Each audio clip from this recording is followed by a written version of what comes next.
Hey everyone, it's Sean, and as promised today I have the review of the Windows Mixed Reality motion controllers. So if you've seen my unboxing video, you'll know that we didn't actually get a chance to try these motion controllers out in that video, but today I will actually be showing them working with the Windows Mixed Reality headset. So I've actually hooked up my headset to the TV so you can see what it looks like both inside and outside the Windows Mixed Reality experience.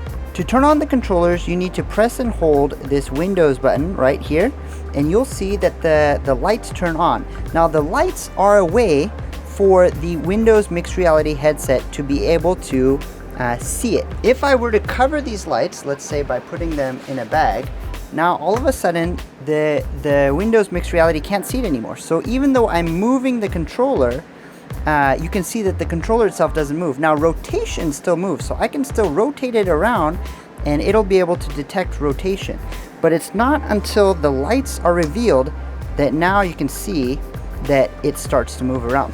What that also means is that when your controller is behind your back, then suddenly you will not be able to have that full range of motion. Now that said, as long as the controller is in front of the Windows Mixed Reality headset, I found that tracking works remarkably well.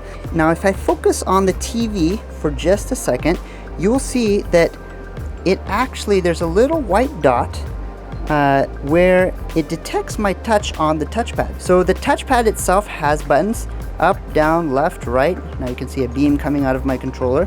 Now in terms of the touchpad, you can actually use the touchpad to scroll. So I'm using the touchpad here to scroll. You can also drag up and down, so I'm holding and dragging.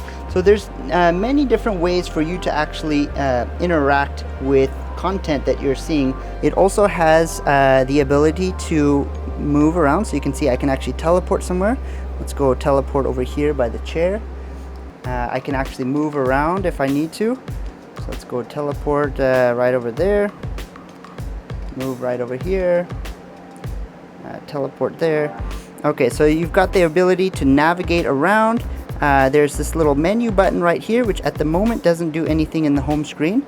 On the side here, you have this grip button, presumably to be able to kind of grab stuff. And there is also a trigger button up here as well. So now you can see I have two controllers in the scene.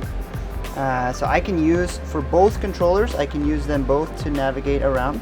Now what's nice about using both controllers is that you can move stuff around, or you can actually use both of the controllers to resize objects. So you see I'm able to resize objects.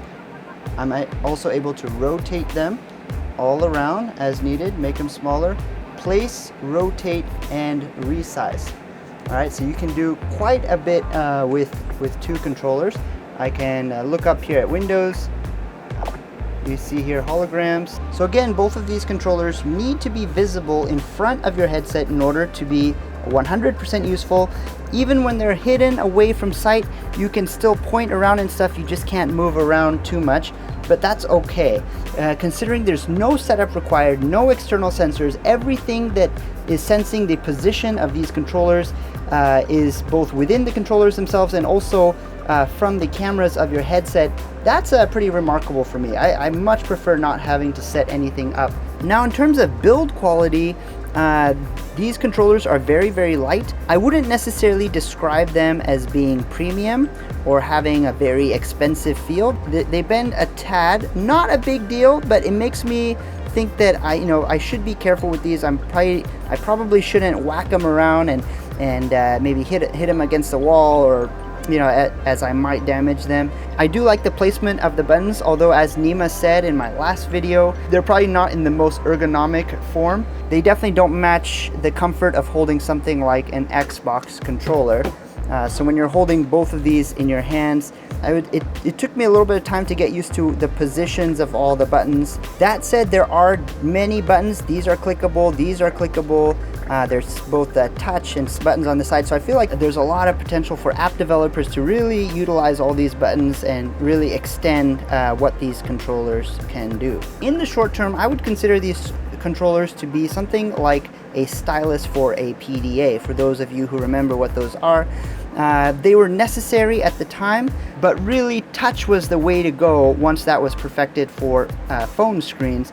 And for VR and AR headsets, I feel like really what we want to get at is the ability to use complex gestures. The HoloLens does support hand gestures, but they're very limited in what you can do. There's only tap, select, hold, and a few other limited gestures. But in the meantime, these controllers are awesome. I think they'll be really fun to use.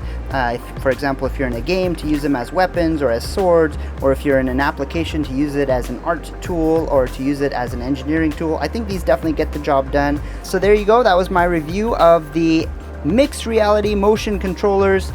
These will be available in this form factor, I believe, by many different manufacturers. And if you have any questions, let me know in the video comments.